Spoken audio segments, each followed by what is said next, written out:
Hello and welcome everyone. কেমন আছো প্রত্যেকে? আশা করি অনেক ভালো রয়েছে এবং সুস্থ রয়েছে। This is Nazmul Islam once again come back with a very special class about life science on ANM GNM 2024। So আজকের ক্লাসটাও ধামাকাদার হতে চলেছে। যারা শেষ পর্যন্ত দেখবে তারা এখান থেকে অনেক প্রশ্ন কমন পাবে, এটা বলে রাখলাম ছোট করে। তো আজকে আমরা সেই টপিকের উপর থেকেই আবারও বাছাই করা কিছু প্রশ্ন নিয়ে এই ম্যারাথন ক্লাসে রেখেছি। ইউটিউব জুড়ে বহু চ্যানেলে তোমরা ম্যারাথন ক্লাস করছো, এই ক্লাসটাও করো শেষ পর্যন্ত, এবং এই প্রশ্নগুলির মধ্যে কটা প্রশ্ন তুমি পাচ্ছ সেটাও নিজেকে নিচে একবার যাচাই করে নাও। তো ওয়েলকাম আজকের ক্লাসে। এটা হচ্ছে আমাদের বেস্ট সাজেশন ক্লাস বলতে পারো, as well as marathon class 2। এর আগেও একটা ম্যারাথন ক্লাস আমরা অলরেডি করেছি। This is my humble request to all of you, please watch this class till end, because এখানে যে ডেটাগুলো আমরা তোমাকে দেব তার মধ্যে থেকে কিন্তু বহু প্রশ্ন বিগত বছর এসেছে, এবং যে এক্সট্রা ডেটাগুলো আমরা দিই তার থেকেও কিন্তু এবছর প্রশ্ন আসার সম্ভাবনা অনেকটা রয়েছে। তাই পেন অ্যান্ড পেপার নিয়ে সব কিছু থেকে নিজেকে ডিস্ট্র্যাক্ট করে বসে পড়ো একটা জায়গাতে ক্লাসটা শেষ পর্যন্ত দেখার জন্য। শুরু করছি আমরা আমাদের আজকের ক্লাস। তুমি দেখছো the Bengal exam YouTube channel, আমি রয়েছি নাজমুল ইসলাম তোমার সঙ্গে। এর আগের একটা ম্যারাথন ক্লাস আমরা অলরেডি করিয়েছি, বহু মানুষ সেটা দেখেছো এবং খুব ভালো ভালো রেসপন্স দিয়েছো যে স্যার আপনার ক্লাস সেরা। আমার খুবই ভালো লাগে এগুলো, সেই জন্য ফাটা গলাতেও কথা বলতে কষ্ট হলেও তোমাদের জন্য ক্লাস নিয়ে আসি। তুমি বললে বিশ্বাস করবে না, এই আমাদের কাছে এই যে মক টেস্ট আর যেটা আমাদের সাজেশান, এইটা দেওয়ার পরে 23 জেলা থেকে এত পরিমাণ ফোন আসছে, তারা প্রত্যেকে আমার কাছ থেকে সাজেশান নিচ্ছে, এবং সেই কল ধরতে ধরতে গলা ফেটে এই অবস্থা। ডাক্তার কিন্তু 10 দিন ভয়েস রেস্ট দিয়েছে, তারপরেও আমরা চেষ্টা করছি তোমাদের সঙ্গে কথা বলার, তোমাদের সমস্যাগুলো বোঝার, এবং তোমরা যাতে তোমাদের স্বপ্নটাকে ছুঁতে পারো তার জন্য নিরলস আমরাও পরিশ্রম করছি। তো এটা আমাদের ম্যারাথন ক্লাস 2, 1 নম্বর ক্লাস। কোন কোন টপিকগুলো লাস্ট মোমেন্টে পড়লে কমন পাবে, এভরিথিং এএনএম জিএনএম সম্পর্কে এই যে প্লেলিস্টটা আছে, এই প্লেলিস্টের মধ্যে আছে। যারা প্লেলিস্ট এখনও দেখোনি, ভাই আমার রিকোয়েস্ট প্লেলিস্টটা দেখে পরীক্ষা দিতে যাও, দেখবে কমন পাও কি না। এসে একটু যেন আবার মানে অকৃতজ্ঞর মতো ভুলে যেও না, অ্যাটলিস্ট কমেন্ট করে যেও যে হ্যাঁ কমন পেয়েছি। আগে বলে যাচ্ছি কমন দেখিয়ে কমন দিয়ে ছাড়বো। চলো শুরু করছি আমরা আমাদের প্রথম প্রশ্ন নিয়ে, যে প্রশ্নটা এর আগে দুইবার এসছে। লজ্জাবতী উদ্ভিদে যে চলন দেখা যায় তার নাম কি? অনেকে হয়তো পারবে, অনেকের উত্তর কিন্তু অলরেডি মনে বলা কমপ্লিট। সঠিক উত্তর কী হবে? নিক্টোন্যাস্টি, জিওন্যাস্টি, ফটোন্যাস্টি নাকি সিসমোন্যাস্টি? সঠিক উত্তর হবে seismonasty is the right answer.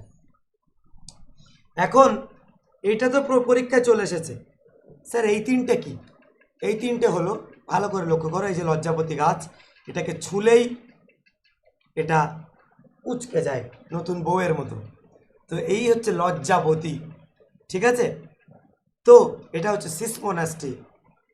দেখো ন্যাস্টিক চলন নিম্নলিখিত প্রকারের হয়, যেমন ফটোন্যাস্টি, থার্মোন্যাস্টি, কেমোন্যাস্টি, সিসমোন্যাস্টি। 4টে টাইপ পেলাম, জীবনে আর ভুলবে না। ফটো মানে কি? ফটো মানে তু খিচ মেরি ফটো পিয়া, ওই ফটো না। ফটো মানে হচ্ছে আলো, ফটোসিনথেসিস, আলোক সংশ্লেষ, আলোক সংশ্লেষ, আলোকের উপস্থিতিতে যে সংশ্লেষ হচ্ছে। তাহলে ফটো মানে কি? তাপের ফলে যে চলন হয় সূর্যের আলোর দিকে মুখ করে, ফটোন্যাস্টি। থার্মো, আমরা থার্মোকল ব্যবহার করি না, মানে তাপটাকে ডিটাচ করে। থার্মো কথার অর্থ হচ্ছে তাপ। যে মিটার বগলে দিয়ে তাপ মাপা হয় ওর নাম কি? থার্মোমিটার।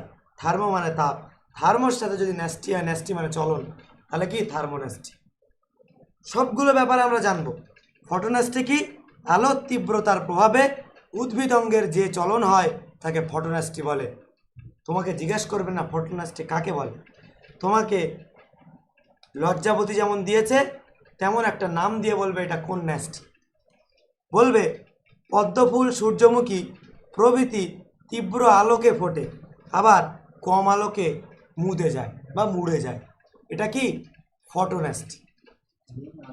থার্মোনেস্টি কি উষ্ণতা তীব্রতার প্রভাবে উদ্ভিদ অঙ্গের চলনকে থার্মোনাস্টি বলে। যেমন টিউলিপ ফুল বেশি উষ্ণতায় ফোটে আর কম উষ্ণতায় মরে যায়।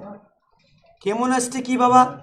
কেমোনাস্টি হলো কোনো রাসায়নিক পদার্থের সংস্পর্শে সংগঠিত ন্যাস্টিক চলনকে কেমোনাস্টি বলে। যেমন সূর্য শিশির উদ্ভিদের পাতার রোম প্রোটিনের পতঙ্গ সংস্পর্শে আসার মাত্রই পতঙ্গের দিকে বেঁকে যায় এবং পতঙ্গকে আবদ্ধ করে। সিসমোনাস্টি কি স্পর্শ ঘর্ষণ বা আঘাতের ফলে যে ন্যাস্টিক চলন হয় তাকে সিসমোনাস্টি বলা হয়। লজ্জাবতী লতা পাতাকে স্পর্শ করার মাধ্যমে পাতাগুলো মুড়ে যায়। কিছু কিছু বাচ্চা আছে দেখবে স্ক্রিন টাচ বাচ্চা, মানে কেউ ধরলেই কাঁদবে, বুঝতে ছোঁয়ার মতো নেই। তুমি কিচ্ছু বলেন বাবু ভালো আছে খেলছে, যে ধরবে কান্না শুরু। এসব বাচ্চাগুলোকে বলা হয় স্ক্রিন টাচ বাচ্চা, বুঝতে পেরেছ? তো এটা কি কি চলন হচ্ছে? টাচ, এটা সিসমোনাস্টি, মাথায় রাখবে। আচ্ছা চলো পরবর্তী প্রশ্নে চলে যাই। ভালো লাগলে একটা লাইক করে দিও। দা বেঙ্গল এক্সাম চ্যানেলে যদি নতুন দর্শক হয়ে থাকো সাবস্ক্রাইব করে পাশে থাকো। তোমরা একদম সেই এক এক করে বহু স্বপ্ন নিয়ে চ্যানেলটা খুলেছিলাম। আজকে 69,000 মানুষ বাংলার 23 জেলা থেকে তোমরা আমাকে ফলো করো। আমার হার্দিক এবং আন্তরিক শুভেচ্ছা ভালোবাসা তোমাদের সকলকে। তোমরা পাশে থেকো। আমরা আজকে হয়তো সাদা বোর্ডে ক্লাস নিচ্ছি, কিন্তু একদিন তোমরা পাশে থাকলে আমরা অবশ্যই স্মার্ট বোর্ডে ক্লাস নিতে পারবো। দোয়া করো, আশীর্বাদ করো, ভালোবাসা দিও যারা আমার থেকে বড়, আর যারা ছোট তারা ভালোবাসা দিও, পাশে থেকো। এ প্রসঙ্গে একটা ইনফরমেশন অনেকেই জানে না, অনেকে জানে, তাদের জন্য বলছি। আমরা মক টেস্ট দিচ্ছি, 10টা সেটের মক টেস্ট। ভালো করে শুনে নাও, মাথা ঠান্ডা করে। 10টা সেটের মক টেস্ট দিচ্ছি। যে 10টা সেট আমরা রাত জেগে 7-8টা স্যার মিলে তৈরি করেছি। এখান থেকে বহুত প্রশ্ন কমন পাইয়ে দেখাবো, কথা দিলাম। এই 10টা সেট যারা মক টেস্ট দিচ্ছ, একদিকে মক টেস্ট, অন্যদিকে প্রশ্নের কমন থাকবে। এবার দেখো কি কি পাবে এই মক টেস্টে। কেন আমাদের কাছ থেকে মানুষ নিচ্ছে? আমরা ওএমআর বেস টেস্ট নেই। আমাদের অ্যাপ আছে, অ্যাপে নিই না, কারণ পরীক্ষা তোমাদের অ্যাপে হবে না, পরীক্ষা হবে এই অপটিক্যাল মার্ক রিকগনাইজেশনে, ওএমআরে। সুতরাং আমরা এই টেলিগ্রাম চ্যানেলের মাধ্যমে এখানে ওএমআর দিয়ে দিয়েছি। 10 কপি প্রিন্ট আউট করবে, 10টা সেট পাবে। যেমন এএনএম জিএনএম এর মক টেস্ট 1, এটা খুলে পরীক্ষা দিলে, পরীক্ষা দেওয়া কমপ্লিট, অ্যান্সার কি খুলবে, ওই সেম প্রশ্ন এখানে পাবে, কিন্তু একটা অপশানের লাস্টে এরকম একটা স্টার পাবে, ওইটাই অ্যান্সার। রিয়েল এক্সাম ফিল তোমার হবে, ফুল 115 নাম্বারের mock test at your own time, নিজের সময় সুবিধা অনুযায়ী রাত্রের থেকেও শুরু করতে পারবে। কিন্তু হ্যাঁ, যখন শুরু করবে প্রপার টাইমটাকে 1.5 ঘন্টা টাইমের মধ্যেই মক টেস্টটা দেবে। এই মক টেস্টটার প্রথম দাম ছিল 1000 টাকা, কিন্তু বাংলায় অনেক গরিব দুস্থ ছেলেমেয়েরা আছে যারা আমাকে ফোন করে এবং বলে দাদা এই দামে নিতে পারছি না। তাদের জন্য আমরা 300 টাকাতে রেখেছি। 300 টাকায় সবাই পাবে না। কারা পাবে? মাত্র 20 জনকে দিয়েছিলাম, পরবর্তীতে আবার 20 জনকে এক্সটেন্ড করেছি আমরা বাধ্য হয়ে। সেই 20 জনের মধ্যে যারা থাকবে তাদেরকে আমরা এই মক টেস্টটা 1000 টাকার মক টেস্টটা 300 টাকায় দিতে পারবো। এর সঙ্গে আরও একটা অফার রয়েছে, যেটা হচ্ছে লাস্ট মিনিটে যাদের প্রিপারেশন কমপ্লিট, মক টেস্ট দিয়েছো, সাজেশান এমন একটা চাইছো, প্রত্যেকটা টপিকের উপর থেকে এমন কিছু প্রশ্ন হলে ভালো হতো যেগুলো পড়লে এই লাস্ট মিনিটে আমি একটা ভালো নাম্বার তুলতে পারতাম এবং আমি আমার স্বপ্নটা ছুঁতে পারতাম এবং এএনএম জিএনএম ক্র্যাক করে সরকারি কলেজে প্রিপারেশান নিয়ে বাবা মার পাশে দাঁড়াতে পারতাম। তাদের জন্য এএনএম জিএনএম এর বেস্ট সাজেশান আমরা তৈরি করেছি, যেটা টোটাল দাম হচ্ছে 799। কষ্ট করে খেটে তৈরি করেছি, দাম নিচ্ছি, পরিষ্কার কথা। আমরা ওই 12 টাকায় 100টা মক টেস্ট ওই কল আমরা করি না, খেটে তৈরি করেছি, দাম নিচ্ছি। যে দাম দিতে পারবে তাকে আমরা দেব, ঠিক আছে? এই প্রাইসটা যারা একটু কম দামে নিতে চাইছো তাদের জন্য প্রথম 20 জনকে আমরা দিচ্ছি হচ্ছে কত দামে? 500 টাকায়। যদি এই 20 জনের মধ্যে থাকতে পারো তবে এই 500 টাকায় পাবে, না থাকতে পারলে এই দাম হয়ে যাবে। তাই এখনই যারা নিতে চাইছো আমাকে এক্ষুনি কল করো। মক টেস্ট শুধু সাজেশান নিলে 500, শুধু মক টেস্ট নিলে 300, যদি দুটো একসঙ্গে নাও দাম হচ্ছে 5 আর 3 8, 800। কিন্তু একসঙ্গে কম্বো নিচ্ছ বলে তার উপরেও 100 টাকা মানে লেস করে দিচ্ছি, 700 টাকা। প্রথম 20 জনকে আমরা দেব, পূর্ণ হয়ে গেছে। পরে 20 জনকে এক্সটেন্ড করেছি, আজকেই বহু মানুষ নিয়েছে। এই 20 জনের মধ্যে যদি থাকতে চাও আমাকে ইমিডিয়েটলি এখনই কল করো। আমি তোমাকে এই মক টেস্টটা পেমেন্ট করে স্ক্রিনশটটা আমার এই ইউটিউবের নাম্বারে পেমেন্ট করে দিলে, আমি একটা নাম্বার দেবো, সেই নাম্বারে পেমেন্ট করতে হবে, করে ইউটিউবের নাম্বারে হোয়াটসঅ্যাপে পাঠাতে হবে। পাঠালে আমি সাথে সাথে তোমাকে মক টেস্টের সাজেশান দুটোই দিয়ে দেবো। বাড়ি বসে পরীক্ষা দাও। Wish you all the best. ভালো করে পরীক্ষা দাও, ঠিক আছে? আচ্ছা, তারপরে একটা কথা তোমাকে বলতে চাই, চলো আমরা পাঠে চলে যাই। কোন কলা পাতায়, আচ্ছা এই বিষয়টা যারা নেবে তারাই ফোন করবে। তাছাড়া বাবা আমার কথা বলতে অনেক কষ্ট হচ্ছে, বুঝলে? যারা নেবে শুধু বলো যে স্যার পেমেন্টের নাম্বার দিন, কনফার্ম নেব, আমি এক্ষুনি পেমেন্ট করে দিচ্ছি, নাম্বারটা দিন, নাম্বার দেবো, পেমেন্ট করবেন। প্রথম 20 জন এই দামে পাবে, তার উপরে পাবে না। কোন কলা পাতায় প্রস্তুত খাদ্য উদ্ভিদ দেহে পরিবহন করে? সঠিক উত্তর হয়ে যাবে ফ্লোয়েম কলা। দেখো 3টে কলাই আমরা এখানে আলোচনা করছি। এখানে এই কলা বলতে কাঁঠালি কলা, চাঁপা কলা, ওই কলা না, ঠিক আছে? জাইলেম কলা কি? উদ্ভিদের বাহক জাইলেম। মূল থেকে উদ্ভিদ দেহের বিভিন্ন অংশে জল এবং দ্রবীভূত খনিজ লবণ বহন করে এবং উদ্ভিদকে সহায়তা প্রদান করে। এই যে আমরা খাবার খাচ্ছি, খাবারগুলোর প্রোটিনগুলো আমাদের সারা শরীরে পৌঁছাতে হচ্ছে। অক্সিজেন নিচ্ছি, হিমোগ্লোবিনের মাধ্যমে সারা শরীরে পৌঁছাচ্ছে। উদ্ভিদের ক্ষেত্রেও এই জল এবং দ্রবীভূত খনিজ লবণ জাইলেম কলার মাধ্যমে সারা শরীরে পৌঁছে যায়। জাইলেম কলাগুলোতে ট্রাকিয়া উপাদান হিসাবে পরিচিত বিভিন্ন ধরনের বিশেষায়িত জালবাহী কোষ উপস্থিত থাকে। প্যারেনকাইমা সম্পর্কে আলোচনা করি। একটি অঙ্গের সংযোগকারী এবং সহায়ক কলা থেকে পৃথক আরেকটি কার্যকারী কলা। প্যারেনকাইমা কলা পাতার প্রাচীরযুক্ত কোষের সমন্বয়ে গঠিত এবং পাতার, ফলের, শ্বাসের এবং বহু বীজের শস্যের সালোক সংশ্লেষকারী কলা প্রস্তুত করে। কোলেনকাইমাটা কি? এটা হলো অনিয়মিত কোষ প্রাচীরযুক্ত দীর্ঘায়িত জীবন্ত কোষের কলা সহায়ক করে। আশা করি বুঝতে পেরেছ। পুরু কোষ প্রাচীর এবং কোষের দৈর্ঘ্য অন্তর্যোগের মানে ইন্টারকানেক্টেডের ফলে কোষগুলি সরল প্রকৃতির তৈরি করে। চলো পরবর্তীতে চলে যাই। থাইরয়েড গ্রন্থির কম ক্ষরণে কি হয়? বলো, থাইরয়েড গ্রন্থির কম ক্ষরণে কি হয়? অনেকের বাড়িতে মা বাবা অসুস্থ থাকে, বিশেষ করে মেয়েদের মধ্যে এখন 10 জনের মধ্যে প্রায় 6-7 জনের মেয়েদের থাইরয়েড হচ্ছে। একটা মোটা থাইরয়েড, একটা রোগা থাইরয়েড, আমরা যেটা বাংলায় বুঝি। যদি থাইরয়েড গ্রন্থি থেকে থাইরয়েড কম পরিমাণে নিঃসৃত হয়, কি হয়? হাইপোথাইরয়েডিজম। এখানে একটু বোঝার ব্যাপার আছে। থাইরয়েড 2 প্রকার। থাইরয়েড 2 প্রকার না, থাইরয়েডের ক্ষরণ অনুসারে থাইরয়েড একটা বেশি ক্ষরিত, একটা কম। যদি বেশি হয়, বেশি রেগে গেলে কি বলা হয়? হাইপার বলা হয় না? তো মেডিকেল টার্মে কোনো জিনিস যদি বেশি হয়ে যায় তাকে হাইপার বলি। যদি থাইরয়েড বেড়ে যায়, হাইপার থাইরয়েডিজম। যদি প্রোল্যাক্টিন বেড়ে যায়, হাইপার প্রোল্যাক্টিনিমিয়া। যদি কমে যায় সেটা হবে ভাইপো না, হাইপো, ঠিক আছে? তো হাইপো হলে কম আর হাইপার হলে বেশি। তাহলে থাইরয়েড গ্রন্থির কম ক্ষরণে কোনটা হবে বাবা? হাইপো, ঠিক আছে? থাইরয়েড গ্রন্থি একটি গুরুত্বপূর্ণ হরমোন গ্রন্থি যা মানবদেহের বিপাক, বৃদ্ধি এবং বিকাশের প্রধান ভূমিকা পালন করে। থাইরয়েড গ্রন্থি 3টি উপাদান উৎপন্ন করে।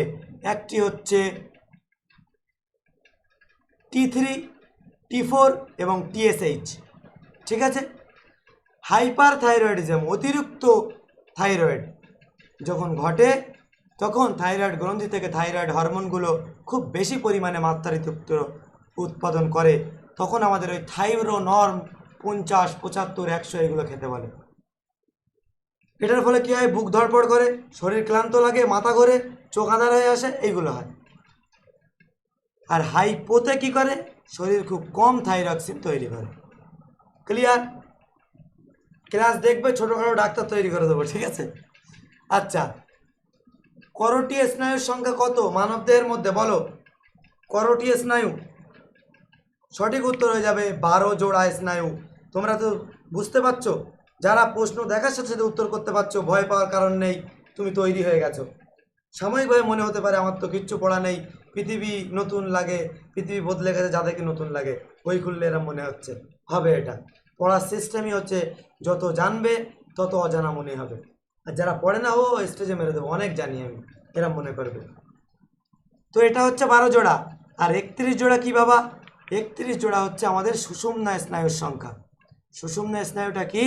শরীরের মেরুদণ্ডের মধ্যে অবস্থিত যোগাযোগকারী হিসেবে কাজ করে। এটি 31 জোড়া সুষুম্না কাণ্ড দ্বারা অবস্থিত। এখানে একটা মজার ব্যাপার রয়েছে, এই যে আমাদের মেরুদণ্ডটা ঠিক এরকম হয়, এখানে ঠিক এইভাবে কি হয়, আমাদের এরম গিঁট থাকে, ঠিক আছে? এই গিটের মাধ্যমে এরকম থাকে, আর একদম নিচে একটা এরম থাকে। এই পার্টটাকে বলা হয় টেল বোন। কি বলা হয়? টেল বোন, বিওএনই, বোন, বা কক্সিস বোন, ঠিক আছে? একদম নিচে থাকে কক্সিস। তো এইটা একদম নিচে থাকে, আর এই যে মেরুদণ্ডের রিডগুলো থাকে, এটার মধ্য দিয়ে বিভিন্নভাবে এই বিভিন্ন নার্ভগুলো আসে। তো এই নার্ভগুলো আমি যদি মেরুদণ্ডটাকে এরমভাবে ভাগ করি, এখান থেকে হচ্ছে সার্ভাইকাল, ঠিক আছে, আর একদম নিচেরটা হচ্ছে লাম্বার। এই লাম্বারে বসে অনেকের থেকে পাশ শিরা যন্ত্রণা হয়, এটাকে বলা হয় সাইট্রিকা পেইন। এই এখান থেকে যে শিরা যায়, এই 31 জোড়া মধ্যে এক জোড়ায় এই ডিস্কে গিয়ে চেপে যায়, দীর্ঘদিন বসে থাকার ফলে চেপে যায়, যার ফলে ভেইনে পেইন সৃষ্টি করে। তুমি তো মনে করো আনমনা হয়ে বসে কাজ করছো, ঠিক আছে, তখন তোমার ব্রেনের মানে কনসাস মাইন্ড, যেটা সচেতন মন, সেই সচেতন মনটা তখন কাজের প্রতি ফোকাস করে। কিন্তু পিছন থেকে কেউ এসে যখন বললো, এটাকে বলা হয় আমাদের দ্বিতীয় ব্রেন।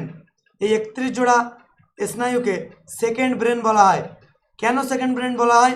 কারণ আমাদের এই ব্রেন যখন কাজ করে তখন বলে যে ভাই, পেছন থেকে যদি কোনো শত্রু আসে বা যদি কোনো আপৎকালীন ঘটনা ঘটে, তুই আমার খবর দিবি। তখন গেটম্যান হিসেবে রাখে কারে? এই 31 জোড়া নার্ভ।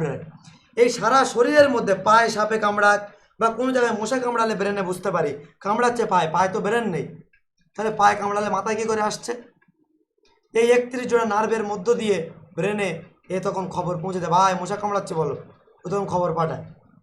হঠাৎ করে কাজ করছে, পেছন থেকে বললো, ভাই কেউ একটা ধাক্কা দিল, আমি তখন হ্যাঁ, মানে কিন্তু মানে প্রথম যে তোমার মানে 1 নম্বর ব্রেন আমাদের ফ্রন্টাল, এই ফ্রন্টাল তখন কাজে থাকে। যখন তোমার সামনে ধরো আমি তোমার মারবো, তুমি বুঝতে পারছো, তোমার যদি মারি তুমি ভয় পাবে? পাবে না, কারণ কি তুমি অ্যাক্টিভ থাকবে। কিন্তু তুমি আনমনা হয়ে আছো, তোমার গায়েও যদি আমি একটা জোরে হাত দেই চমকে উঠবে। কেন? ওই ব্রেন তখন অন্য কিছু ভাবছে, ও তখন দায়িত্ব এর ওপর দিয়ে দিয়েছে। যখনই আপৎকালীন কিছু ঘটছে, তখন ডাইরেক্ট গিয়ে বলছে, ভাই কী হয়েছে? ও তখন বলছে, তাই তো, বলে ওই ঝটকাটায় তুমি ভয় পাচ্ছ। তো এইটাই কিন্তু হয়। ওকে, এই দেখো 31 জোড়া হলো, এই যে প্রথমে হচ্ছে সার্ভিকাল, তারপর লাম্বা, তারপর থোরাসিক, তারপর ক্রাসাল, তারপরে হচ্ছে এই সাক্রাল, তারপরে হচ্ছে ক্রসিজিয়াল, ঠিক আছে? আচ্ছা, কোন ভিটামিন বায়ু ও তাপের সংস্পর্শে তাড়াতাড়ি বিনষ্ট হয়ে যায়, মানে নষ্ট হয়ে যায়? সহজ করে বাংলায় বললে যেটা বোঝো। এ, সি, বি না ডি? বলো। সঠিক উত্তর সি। কেন সি? ভিটামিন সি লেবুতে থাকে। লেবু চাপার নিয়ম হচ্ছে জলের মধ্যে দিয়ে চাপা, ঠান্ডা জলে। এই জন্য দেখবে চা করার পরে লেবু দেওয়া হয়, লেবু দিয়ে কেউ চা করে না, যারা জানে, কারণ এই ভিটামিন সি তাপে নষ্ট হয়ে যায়, ঠিক আছে?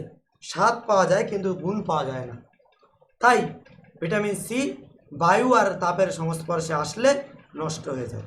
এখানে এক নজরে ভিটামিন সিটা দেখে নেব। স্কারবি রোগ হয়, সোয়েলিং হয়, গামস হয়, এটার ভিটামিন সি এর রাসায়নিক নাম অ্যাসকর্বিক অ্যাসিড। ভিটামিন সংক্রান্ত রাসায়নিক নাম যদি মনে রাখতে চাও আমার এই দা বেঙ্গল এক্সাম চ্যানেলের শর্ট সেকশন ফলো করবে, শর্টস ট্রিক্স দেওয়া আছে, একবার দেখলে সারা জীবনে আর ভুল হবে না। ঠিক আছে, চলো পরেরটায় চলে যাই। আচ্ছা, একটা মিনিট, একটু কি বলছে দেখো তো। বীজহীন ফল উৎপন্ন করতে ব্যবহৃত হয় কোন হরমোন? বীজহীন মানে seedless fruit. Gibberellin, auxin, ethylene, cytokinin. সঠিক উত্তর কি হয়ে যাবে বলো? সঠিক উত্তর হয়ে যাবে অক্সিন। ঠিক আছে, পরবর্তী প্রশ্ন। ভিটামিন এ, ভিটামিন 12 এর অভাবে কোন রোগটি হয়? ভিটামিন B12, B12 এর অভাবে কোন রোগটি হয় বলো? Aplastic anaemia, sickle cell anaemia, নাইটোমোসাইটিক অ্যানিমিয়া নাকি পার্নিসিয়াস অ্যানিমিয়া বলো? সঠিক উত্তর হচ্ছে পার্নিসিয়াস অ্যানিমিয়া, মানে ক্ষতিগ্রস্ত anaemia. What is pernicious anaemia? তোমরা অ্যানিমিয়া শুনেছো, রক্তাল্পতা, তাই না? ভারতবর্ষে প্রতি অনেক মেয়ের এই রক্তাল্পতা হয়ে থাকে, পেট মোটা হয়ে যায়, চামড়া খুস্ক হয়ে যায়, চোখগুলো বড় বড় হয়ে যায়, ঠিক আছে, ভুঁড়ি মোটা হয়ে যায়, মাথা সরু হয়ে যায়, এরকম রোগ দেখা যায়। অ্যানিমিয়া কি? Pernicious anemia, one of the causes of vitamin 12 deficiency. It is an autoimmune condition that prevent করে কি your body from absorbing vitamin 12. তোমার বডিকে ভিটামিন 12টা যে অ্যাবজর্ব করার যে কার্যকলাপ সেটাকে নষ্ট করে দেয়। As a result, without adequate vitamin B12, পর্যাপ্ত মাত্রায় ভিটামিন B12 না থাকার কারণে you have fewer red blood cells carrying oxygen throughout your body. তোমার রেড ব্লাড সেল বা লাল রক্তকণিকা, সে লোহিত রক্তকণিকাগুলো নষ্ট করে দেয়। এবং এটা যখন নষ্ট করে দেয়, আমরা জানি লোহিত রক্তকণিকা হিমোগ্লোবিন বয়ে নিয়ে লক্ষ কোটি কোষে পৌঁছে দেয়। সেই জিনিসটা অব্যাহত হয়ে যায়, আমরা দুর্বল হয়ে পড়ি, আস্তে আস্তে মৃত্যুর দিকে ধাবিত হই। এটাকে বলা হয় পার্নিসিয়াস অ্যানিমিয়া, যেটা B12 এর ফলে হয়। আর কখনো ভুল হবে না, ক্লাসে পরীক্ষায় পড়লেই আমার কথা মনে পড়বে, আমি যেভাবে ক্লাসে বুঝিয়ে দেই। যদি ভালো লাগে একটা লাইক করো, আর এখনও যারা সাবস্ক্রাইব করনি ভাই সাবস্ক্রাইব করে দাও একটা, ওকে? ঠিক আছে। আচ্ছা, মানুষের দুধ দাঁতের সংখ্যা কটা? মানে দুধে দাঁত মানুষের দুবার হয়, একটা দুধে একটা ফাইনাল। তো এই মানে যেটা সেমিফাইনালে দাঁতটা আসে ফাইনালের আগে যেটা, সেটা কত বলো তো দেখি? সংখ্যা হচ্ছে 20টা। এই 20টা ভেঙে 32টা ওঠে। ঠিক আছে, কেমনভাবে? আমাদের এই যে দাঁত, ঠিক আছে, দাঁতগুলোকে কি বলা হয়? প্রথমে এই 4টে দাঁতকে বলা হয়, সামনের যে 4টে দাঁত, এই 4টে দাঁতকে বলা হয় ইনসিজার বা ইনসাইজর। এই সুচালা যে দাঁত দুটো, অনেক গজ দাঁত বলে যে দুটোকে, এই দুটোকে বলা হয় ক্যানাইন। আমরা যারা তৃণভোজী তাদের দেখবে শুধু এই সামনের ইনসাইজার আছে, তাদের ক্যানাইন নেই। আবার যারা মাংসাশী যেমন বাঘ, দেখবে এই ক্যানাইন বেশি লম্বা হয়, কিন্তু মানুষ সর্বভুক, তার কারণে মানুষের ইনসাইজার ক্যানাইন দুটোই আছে। বুঝতে পেরেছ?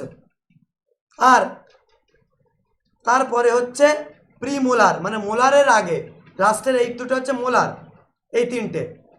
আর তার আগে প্রিমোলার, যেমন ম্যাট্রিক পরীক্ষার আগে প্রি ম্যাট্রিক পরীক্ষা হয় না, তো মোলারের আগে অবস্থান করছে বলে এটা প্রিমোলার। ঠিক আছে, আর তারপরে মোলার। তাহলে মানুষের কি কি থাকে? Incisor, canine, premolar, molar. কিছু মানুষের এই ইনসাইজার ক্যানাইন সব সমান করে দেয়, দেখেছো? গুটকা খেয়ে একেবারে সব সমান করে দিয়েছে, ওর ইনসাইজার কি আর ক্যানাইন কি সব সমান। হাসিটা দেখেছো? পুরো পেয়ারি সমাজ গাই। বুঝতে পেরেছো? তো এরম করা যাবে না। আমাদের প্রত্যেকটা দাঁতের সুঠাম দেহ রাখতে গেলে সুস্থভাবে থাকতে হবে। गुटखा चबा चबा के फेंक के नहीं हो सकते, সমাজ মাইল, ঠিক আছে। চলো পরবর্তীতে আমরা চলে যাব পরবর্তীতে মানুষের দেহে ম্যালিগনেন্ট ম্যালেরিয়া সৃষ্টিকারী জীবাণু কোনটি? সঠিক উত্তর হবে প্লাজমোডিয়াম ফ্যালসিপেরাম। পরবর্তী প্রশ্ন, বিসিজি টিকা কোন অসুখের প্রতিষেধক হিসেবে ব্যবহার হয়? টিউবারকিউলোসিস মানে টিবি। এই বিসিজি টিকা টিউবারকিউলোসিস হিসাবে টিবি রোগের প্রতিষেধক হিসাবে ব্যবহার করা হয়। এই ইমিউন সিস্টেম বা রোগ থেকে কিন্তু জিএনএম প্রত্যেক বছর প্রশ্ন থাকে, সেখান থেকে শর্ট ট্রিক্সের মাধ্যমে কোনটা ভাইরাস কোনটা ব্যাকটেরিয়া ঘটিত রোগ চ্যানেলে শর্টস আছে, দেখে নেবে। যেগুলো বলছি আমার কথাগুলো ব্রেনে ক্লিক করবে প্রত্যেকটা কথা। রক্তচাপ মাপা যন্ত্রের নাম কি বলো? সঠিক উত্তরে যাবে স্ফিগমোম্যানোমিটার, ঠিক আছে। পরবর্তী প্রশ্নে চলে যাব, পাচিত খাদ্যের শোষণ হয় পাকস্থলীতে, ক্ষুদ্রান্তে, বৃহদান্ত্রে নাকি নান কোনোটাতে নয়? সঠিক উত্তরে যাবে ক্ষুদ্রান্তে। এই বৃহদান্ত্র আর এটা হচ্ছে ক্ষুদ্রান্ত। খাদ্য পচানোর পরে যখন ক্ষুদ্রান্তের মধ্যে দিয়ে এরমভাবে এর মধ্যে দিয়ে পাস করে না, তখন ওর মধ্যে যে রসগুলো থাকে, আমরা ধর মনে করো ডাল ভাত খাচ্ছি, কিন্তু যখন হয় সকালবেলা তখন কি ডাল হয়? হয় না, তখন কি নর্মাল শুষ্ক হয়। তো এই যে খাবারটা থেকে জলটাকে অ্যাবজর্ব করে নিচ্ছে, শোষণ করে নিচ্ছে, সেটা কে করছে? এই ক্ষুদ্রান্ত এসে করছে, বুঝতে পেরেছ? মাঝে মাঝে ডালও হয়, তখন কিন্তু আবার এই মেট্রোজেল খেতে হয়, বুঝতে পেরেছো? তো এই জিনিসটা মাথায় রাখবে। চলো, মেয়েরা বলছে ইস স্যার কি বলছে। তো যাই হোক, কথাটা মাথায় রাখবে। প্রত্যেকটা ক্লাস এই ধরনের প্রশ্নগুলো কিন্তু হালকাভাবে আলোচনা করলে প্রশ্ন কিন্তু হালকা না, এগুলো কিন্তু আসবে। অনেক পণ্ডিত আছে এসে বলে এরম সহজ প্রশ্ন পড়বে নাকি? বাবা, এরম সহজ প্রশ্নই পড়বে। যদি আমার কথা বিশ্বাস না হয় এএনএম জিএনএম এর প্রশ্ন খুলে দেখে না, ওখানে তোমাকে বলবে না নাসার যে সিইও আছে তার ব্লাড গ্রুপ কি, এরম জিজ্ঞেস করবে না, এরম সহজ প্রশ্নই ধরবে। 9-10 লেভেলের পরীক্ষা কত কঠিন প্রশ্ন হবে, কিছু প্রশ্ন মডারেট হবে, ম্যাক্সিমাম কোশ্চেন এরম লেভেলেরই হবে। মানবদেহের কোন অংশে টিবিয়া নামক হাড় থাকে বলো? টিবিয়া নামক হাড় থাকে কোথায়? সঠিক উত্তরে যাবে পা। এইটা হচ্ছে ফিমার, আর এই লম্বা এইটা হচ্ছে টিবিয়া, এইটা হচ্ছে টারসাল বোন, ঠিক আছে। এটা হচ্ছে মেটাটারসাল, এটা হচ্ছে ফ্যালাঞ্জেস। হাতেরগুলো কি মনে রাখবে? হিউমেরাস রেডিয়াস আলনা কার্পাল মেটাকার্পাল ফ্লেঞ্জিস। হিউমেরাস রেডিয়াস আলনা কার্পাল মেটাকার্পাল ফ্লেঞ্জিস, কবিতার মতো মুখস্থ রাখবে। আর এই কাকার এই একদম কোমর থেকে এই যে হাড়টা, এটার নাম ফিমার। যদি বলে মানবদের সব থেকে লম্বা হাড় কি? এইটা। আর যদি বলে সব থেকে ছোট হাড়ের নাম কি? স্টেপিস, কানের মধ্যে থাকে, ঠিক আছে। চলো পরবর্তী প্রশ্নে চলে যাই। অ্যান্টিবডি উৎপন্ন করে কোনটা বলো? যকৃৎ, বৃক্ক, প্লাজমা, লসিকা নাকি অস্থিমজ্জা? সঠিক উত্তর হয়ে যাবে প্লাজমা ও লসিকা। অ্যান্টিবডি যে উপাদান রক্ত জমাট বাঁধতে সাহায্য করে, ব্লাডকে ক্লটিং করতে সাহায্য করে, তঞ্চন কেটে গেলে অনেকে আসে প্রেমিক প্রেমিকার জন্য হাতে কেটে দেয়, এই ভিটামিন কে যদি না থাকতো তুই বুঝতে পারতিস যে তোর মানে শরীরের রক্ত সব বেরিয়ে চলে যেত। রক্ত জমাট বাঁধে কেন? ভিটামিন কে শরীরের মধ্যে আছে বলে। ব্লাডকে ক্লটিং বা তঞ্চন করতে সাহায্য করে, অটোমেটিক সেল তৈরি হয়ে ব্লাডকে ওরা মনে করো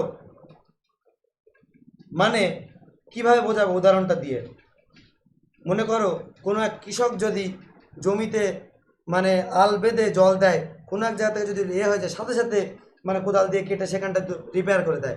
রক্ত বেরিয়ে যায়, শরীর বুঝতে পারে যে আমার থেকে আমার শরীরে যা পার্টস আছে এটা তো আমারই, মানে ওইগুলো ওদের নিজেদেরই, ওরা তো আমি না চাইলেও ওরা নিজেরাই নিজেদেরকে সুরক্ষিত করে ফেলে, বুঝতে পেরেছ?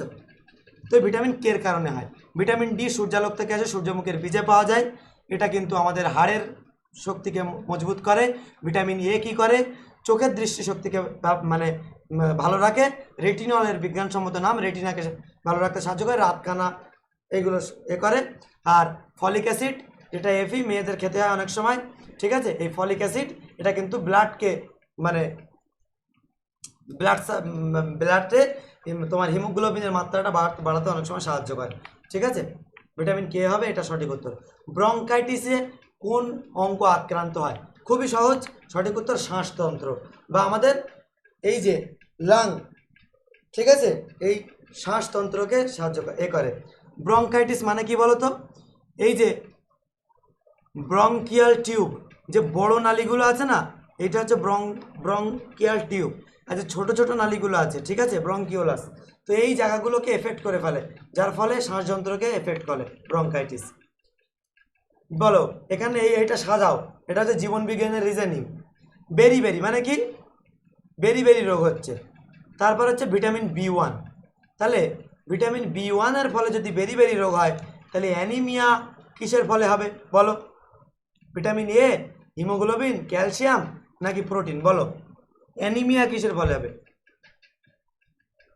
অ্যানিমিয়া মানে কি ভাই? রক্ত। এখন এই রক্ত এটার মধ্যে কার সাথে যুক্ত? ক্যালসিয়াম না, রক্তের সাথে যুক্ত না। প্রোটিন রক্তের সাথে যুক্ত না। ভিটামিন এ না, রক্তের সাথে যুক্ত না।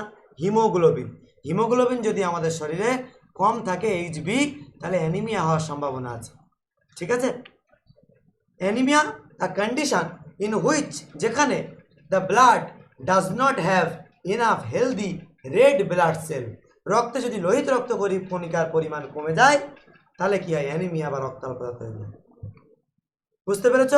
এই যে এইচবি হিমোগ্লোবিন, এ অক্সিজেন বহন করে, HbO2, ঠিক আছে, অক্সি হিমোগ্লোবিন, সেটা এর রক্তের মধ্যে দিয়ে, এর মধ্যে দিয়ে, ভেইনের মধ্যে দিয়ে প্রকাশে প্রত্যেকটা সেলের মধ্যে পৌঁছে যায়।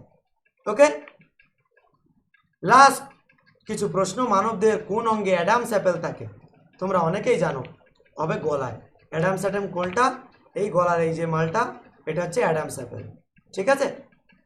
চলো পরবর্তী প্রশ্ন। ম্যালেরিয়া রোগ মানুষের কোন অংশে ক্ষতিগ্রস্ত করে? ম্যালেরিয়া, সঠিক উত্তর হবে প্লিহা। প্লিহার আর একটা নাম কি? স্প্লিন।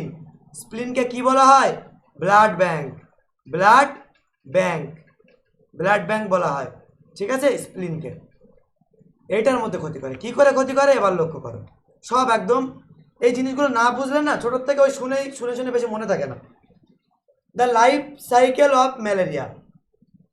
মনে করো এই যে একটা ম্যালেরিয়া মশা, এ আমাদের ত্বকে বসলো, একটা চুমু খেলো ছোট করে, এর শরীরে ম্যালেরিয়া আছে। ফার্স্ট ইনফেক্টেড মসকিউটো খেলো, এর শরীরে পৌঁছে গেল, ঠিক আছে। শরীরের মধ্যে থেকে এই যে হার্ট, এখানকার হার্ট কি করছে? এই হার্ট এই যে 120-তে রক্ত সমস্ত জায়গায় পৌঁছে দিচ্ছে, ম্যালেরিয়া ঢুকে যাচ্ছে, 80-তে সবার কাছে ফিরে যাচ্ছে, তাহলে রক্তটা দূষিত হয়ে যাচ্ছে, তাই তো। দূষিত হয়ে এই প্লিহা বা স্প্লিন, এটা ব্লাড ব্যাংক, মানে ব্লাডগুলো জমা হয় এই জায়গায়, তাহলে এই জিনিসটাকে আগে ক্ষতি করবে, তাই তো।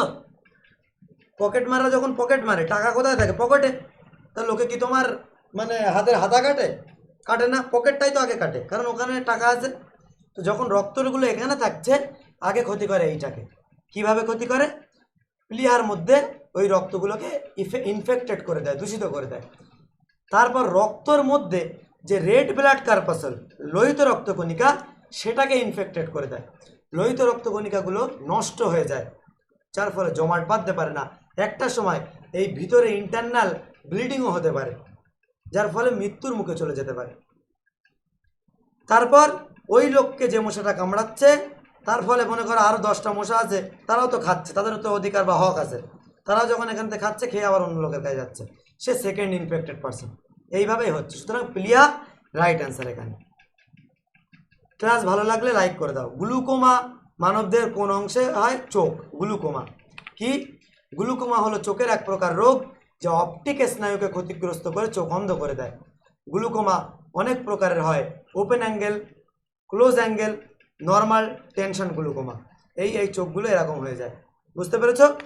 My dear students and learner, অনেক কিছু শিখলাম, জানলাম, অনেক ডিটেলসে গল্প করে করে বিষয়গুলো বললাম। লাস্ট মোমেন্টের এই suggestion class with extra details কেমন লাগলো আমাকে একটু কমেন্ট করে জানিও। আমি অনুপ্রেরণা পেলে এই শরীরের কন্ডিশন এই অবস্থাতেও তোমাদের জন্য আবার ক্লাস নিয়ে আসবো। আর যদি অনুপ্রেরণা না পাই, ওই হচ্ছে এই সবাই দেখতে চলে যাচ্ছে, এরম যদি হয়, আমি আর ক্লাস নিয়ে আসতে পারবো না। মানসিক জোরটা কমে যায় আমাদের এই জায়গা থেকে, তুমি করলে বুঝতে পারবে। তাই অবশ্যই একটু কমেন্ট করে জানিও। আর মক টেস্ট যারা নিতে চাইছো ভুলে গেলে হবে না, এক্ষুনি ইমিডিয়েটলি আমাকে কল করো। ওকে, অ্যানাউন্সমেন্ট করে দেওয়ার সাথে সাথে অনেকে কিন্তু কল করছে, সুতরাং এক্ষুনি আমাকে কল করো। দেখা হচ্ছে পরবর্তী ভিডিওতে। ততক্ষণ ভালো থেকো, সুস্থ থেকো, নিজের খেয়াল রেখো। Till then take care, good bye.